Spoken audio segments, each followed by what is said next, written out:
Kalau kamu menaklukkan orang lain, berarti kamu orang yang kuat. Tapi kalau kamu menaklukkan dirimu sendiri, berarti kamu orang yang tangguh.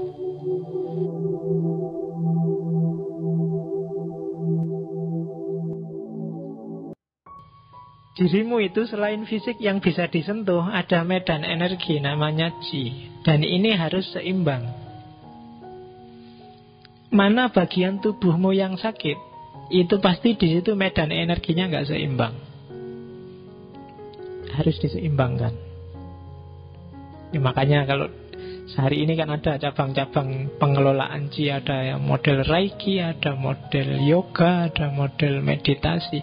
Itu sebenarnya ngopeni yang fisiknya. Jadi selain medan jasmaniah, jasad, materi, dalam diri kita ada sisi-sisi energi. Bagi yang gampang sakit, gampang masuk angin, diperkuat energinya. Yo, pakai gaya kita sendiri, nggak harus pakai kayak Jet Li itu. Atau kayak Jet Li kan modelnya, enggak, ritualnya pakai milik kita sendiri, tapi tetap untuk memperkuat medan energi. Kalau di sana punya meditasi, kan kita punya tahajud, kita punya tafakkur, kita punya muhasabah.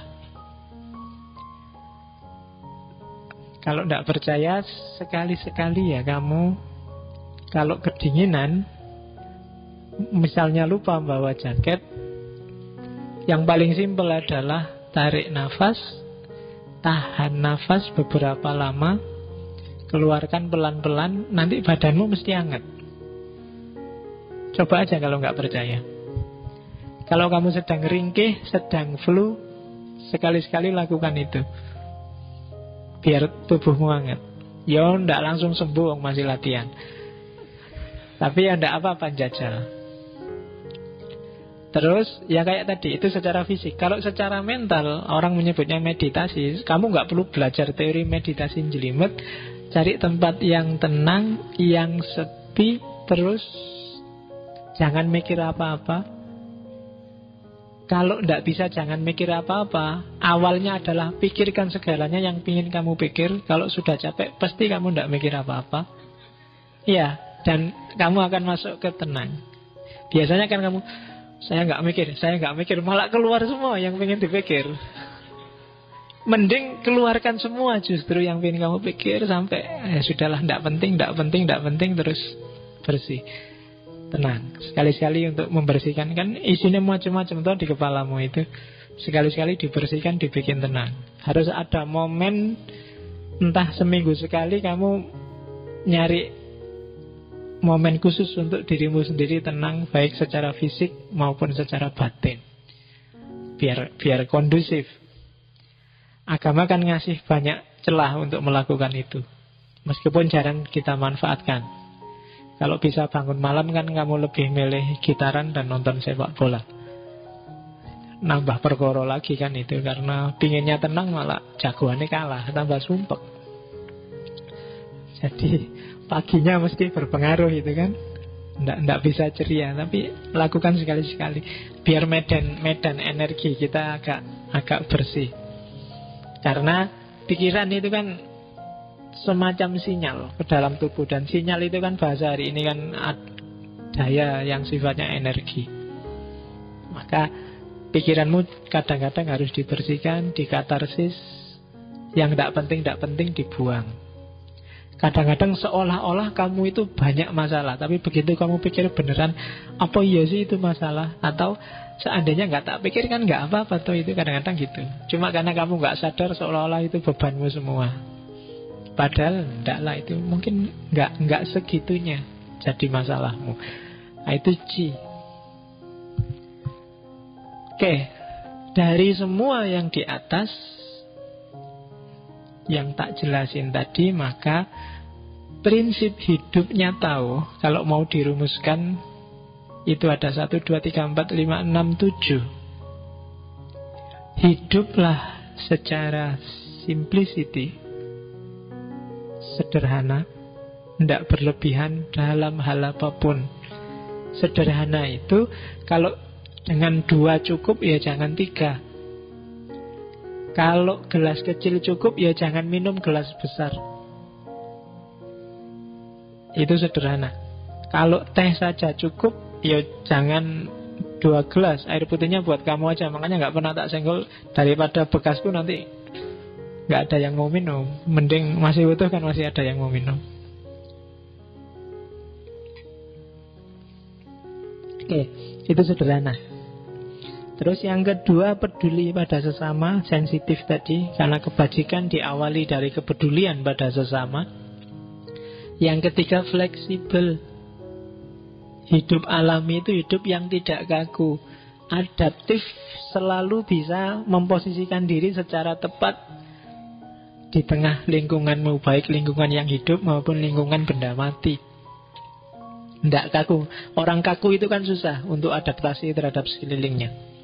Maka fleksibel. Fleksibel itu kalau bahasa Indonesianya lentur. Lentur itu kalau bahasa Arabnya latif. Makanya Al-Quran itu kata-kata paling tengah yang diwarna merah itu falyatalattof. Maka lenturlah, biar kamu selamat. Orang yang tidak lentur tidak bisa selamat. Kalau harus selalu A sama dengan A, pada gilirannya kamu akan ketabrak sesuatu. Karena kadang-kadang ada sesuatu yang tidak mengizinkan A. Kamu harus lentur. Lentur itu ya ngerti kapan harus ngomong, kapan harus diem, kapan harus marah, kapan harus sabar. Itu lentur. Yang keempat, independence. Tidak tergantung, mandiri. Yang kelima, fokus. Tidak mengumbar pikiran, berimajinasi yang tidak ada gunanya, tajam pemahamannya, to the point. Itu fokus. Yang keenam, cultivate. Hidupnya harus dalam, tidak dangkal. Dalam itu berarti hidupnya yang melakukan sesuatu harus jelas makna dan tujuannya. Tidak asal, tidak ikut-ikutan, tidak sakarepe dhewe, tidak untuk tujuan-tujuan yang tidak penting. Cultivate. Dan yang terakhir, joyous. Gembira, ceria, merayakan hidup. Hidupmu harus kamu syukuri. Orang yang tidak bersyukur tidak akan bisa menikmati hidup. Orang yang tidak bisa menikmati hidup tidak akan bisa bersyukur. Orang yang tidak bersyukur hidupnya nggak akan senang. Orang yang tidak senang nggak akan tenang. Maka cerialah, nikmatilah hidup, rayakan hidupmu. Anggaplah hidupmu itu yang paling bahagia. Yang lain juga sama-sama bahagianya. Dan kamu ingin membagi kebahagiaanmu pada orang lain. Itu prinsipnya tahu. Jangan suka merengut. Jangan suka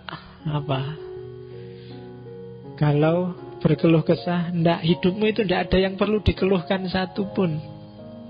Semuanya indah. Kalau ada yang menurutmu nggak indah, itu sebenarnya satu step untuk menuju keindahan yang mungkin kamu belum sadar.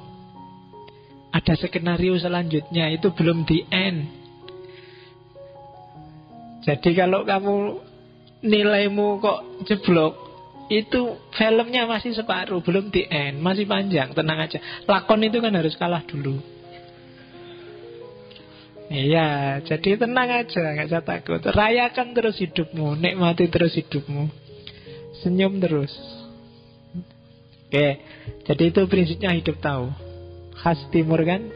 Kalau hidupmu gaya kayak gini, kamu akan tenang, tidak kemerungsung, ceria terus, bersyukur terus, husnudzon terus, tidak gampang suudzon pada apapun. Itu gaya tahu. Oke. Ada beberapa yang saya tidak sempat menjelaskan, tak masukkan di quotes.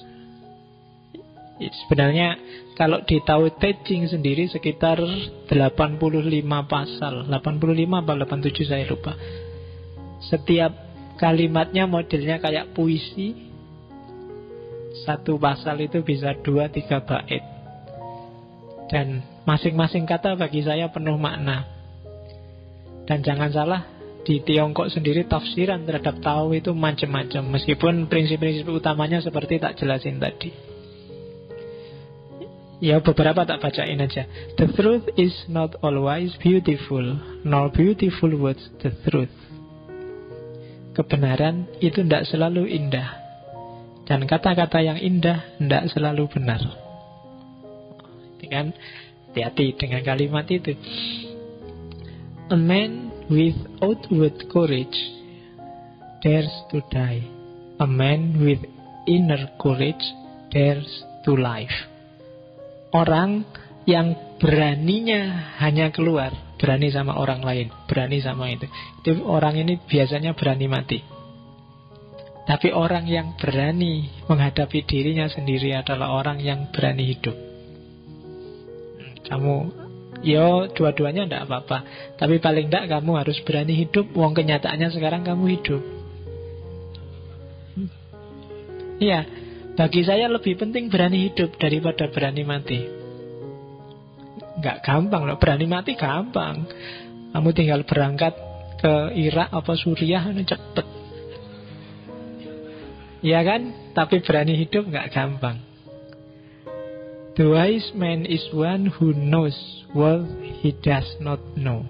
Orang bijaksana itu bukan yang ilmunya sangat banyak. Justru kebalikannya. Orang bijaksana adalah orang yang tahu apa yang dia nggak tahu. Ya, saya nggak ngerti tentang astronomi, saya nggak ngerti tentang matematika, saya nggak ngerti. Justru orang yang ngerti apa yang dia nggak tahu itu orang bijaksana. Orang yang bahaya adalah orang yang nggak tahu apa yang dia nggak tahu. Ya kan? Saya nggak ngerti ya, saya itu bisa naik motor apa enggak ya? Oh, bahaya itu, hati-hati. Ya kan? Loh, itu yang paling gampang itu. Saya nggak ngerti aku bisa ceramah enggak ya? Oh, itu bahaya juga, kok ngerusak jamaah malah ciloko. Jadi the wise man is one who knows what he does not know. He who conquers others is strong. He who conquers himself is mighty. Ia yang bisa menaklukkan orang lain adalah orang kuat. Tapi ia yang bisa menaklukkan dirinya sendiri adalah orang besar. Mighty. Silahkan milih mana. Sebaiknya dua-duanya, kalau nggak bisa ya taklukkan dirimu sendiri. Itu yang paling berat. Menaklukkan diri sendiri.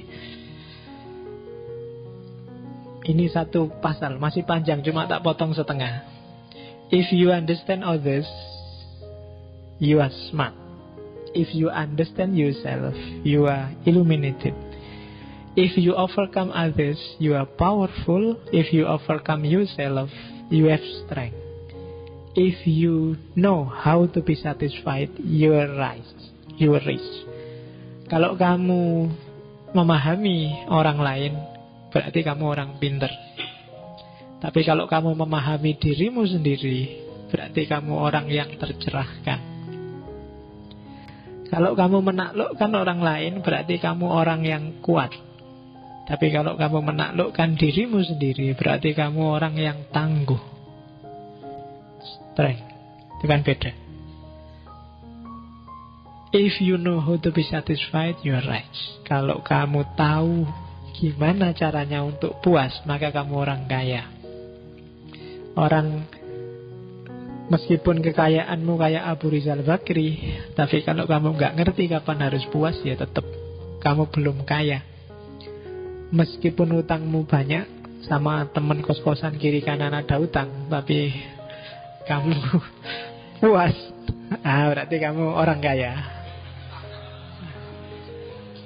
Oke, jadi harus tahu, harus ngerti puas. Orang yang ngerti puas, orang yang kaya, dan orang yang mau bersyukur. Orang yang tidak tahu puas, pasti orang yang tidak mau bersyukur. Masih banyak. The gentle overcomes the rigid, the slow overcomes the fast, The weak overcome the strong. Ini prinsipnya Tai Chi-nya Jet Li ini kan. Yang lembut akan menaklukkan yang kaku. Yang slow akan menaklukkan yang cepat. Yang lemah akan menaklukkan pada akhirnya yang kuat. Itu maknanya banyak, tinggal kamu jelentrehkan lagi. Hari ini banyak aliran kaku, aliran keras, tapi kalau ingin menang, ambillah aliran yang gentle, yang lentur. Pada akhirnya kalian yang akan menang. Karena kaku, keras itu pasti tidak akan bisa adaptif terhadap perubahan. Yang tidak adaptif terhadap perubahan pasti akan tergilas oleh zaman, karena zaman berubah. Atau dia pura-pura tidak berubah padahal sebenarnya berubah. Jadi the gentle overcome the rigid, the slow overcome the fast. Dalam banyak kasus yang jalannya pelan-pelan pada akhirnya nyampe tujuan dengan sukses. Yang cepat sampai tujuan rusaknya juga cepat. Dalam banyak cerita, maka hati-hati. The master's power is like this. He lets all things come and go effortlessly without desire. He never expects result, thus he is never disappointed. He is never disappointed, thus his spirit never grows old. Kekuatan seorang master, seorang guru, orang besar, itu kayak gini loh. Kok mereka tangguh luar biasa?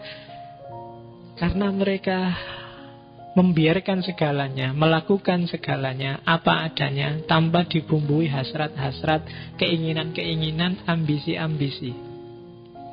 Dia nggak pernah mikir hasilnya apa. Karena itu dia nggak pernah kecewa. Orang yang kecewa itu kan ketika dia punya karep, punya hasrat, punya ambisi, dan beda dengan hasil, maka dia kecewa. Tapi orang yang tidak mikir hasil, dia tidak akan bisa kecewa. Itu yang bikin para guru, para kiai, para ulama itu kelihatan besar dan tangguh. Karena mereka memasrah. Kalau kiai berarti memasrahkan semuanya pada Allah. Semuanya sudah skenarionya Allah, maka tidak ada kegagalan yang bikin mereka kecewa. Dan karena tidak bisa kecewa, maka mereka semangat terus. His spirit never grows old. Tidak pernah putus asa, nggak pernah terus, kalau gitu nggak usah lagi, kalau gitu nggak usah belajar lagi. Tidak, semangat terus. Itu rahasia hidupnya orang-orang besar. I have just 3 things to teach: simplicity, patience, compassion. These 3 are your greatest treasures. Aku hanya punya 3 hal untuk saya ajarkan pada kalian. Yang pertama, simplicity. Hidup apa adanya, sederhana. Kesabaran dan kasih sayang. Compassion. It is better to leave a vessel unfilled than to attempt to carry it when it is full. Ini kayak pepatah di pondok, mala yudraku kulluhu la yudraku kulluhu. Lebih baik biar saja ada satu sel, ada satu kotak, ada satu keranjang yang kosong, daripada berusaha baru berangkat kalau keranjangnya penuh semua. Dari awal sampai akhir ajarannya tahu tadi kan banyak itu macam-macam. Waduh pak, berat pak kalau dijalankan semua. Loh yuk, pelan-pelan, satu-satu. Jangan nunggu semua kamu bisa terus jalan. Kalau kayak gitu, tidak ada kebajikan yang kamu bisa jalankan. Kalau sementara baru bisa sabar, ya sabar. Kalau sementara baru bisa istiqomah, ya istiqomah dulu. Kalau sementara baru bisa telaten, tekun, ya tekun dulu. Itu tahu. Oke. Itu taoisme intinya. Ya sejarah dan macam-macamnya masih panjang, cuma itu pancingan aja. Tao adalah satu dari 3 orang bijaksana. Kalau orang Cina melihat, cara melihat kehidupan itu ada 3 tipe. Ada tipe Konfusius, ada tipe Buddha, ada tipe Lao Tse. Kalau Konfusius menganggap hidup ini agak kecut, agak asam. Kalau bagi Konfusius dunia ini tidak teratur, maka kita harus ngontrol. Lebih pesimis lagi Buddha. Kalau Buddha, hidup ini penderitaan, hidup ini ilusi, maka kita harus membebaskan diri dari ilusi dan penderitaan lewat jalan spiritual. Yang positif Lao Tse, yang ditau ini, hidup ini sempurna dan indah. Oleh karena itu, kita harus menjalani hidup apa adanya. Wong dia sudah sempurna dan indah. Yang bikin kacau kan kita yang mau pura-pura, kita yang mau macam-macam, kita yang mengotori dengan hasrat yang tidak jelas. Jadi dunia ini adalah guru yang luar biasa. Silahkan belajar secara alami apa isinya dunia. Itu yang pesan moralnya tahu. Melihat hidup secara optimis. Kalau Konfusius, hidup ini harus diatur dan dikontrol. Kalau Buddha, hidup ini harus dihindari dan kita harus bebas dari kehidupan ini. Kalau Lao Tse, kita harus hidup apa adanya secara alami. Nah, terserah mau mengambil prinsip yang mana. Minggu depan kita akan ketemu dengan Konfusius. Ya, dan di Cina, Konfusianisme lebih laku daripada Taoisme. Kita tengok rahasianya di mana. Meskipun janjane Konfusianisme lebih tua daripada Taoisme. Pikiran-pikirannya Lao Tzu, beberapa pasal banyak mengkritik Konfusianisme. Tapi tak dahulukan Taoisme untuk menyiapkan mentalmu masuk ke Konfusianisme. Karena Lao Tzu untuk melihat hidup lebih optimis. Kenapa Cina sekarang sukses? Karena ideologinya banyak manut Konfusianisme. Kita ketemu minggu depan dengan Konfusius. Untuk sementara kita dasari dulu dengan tahu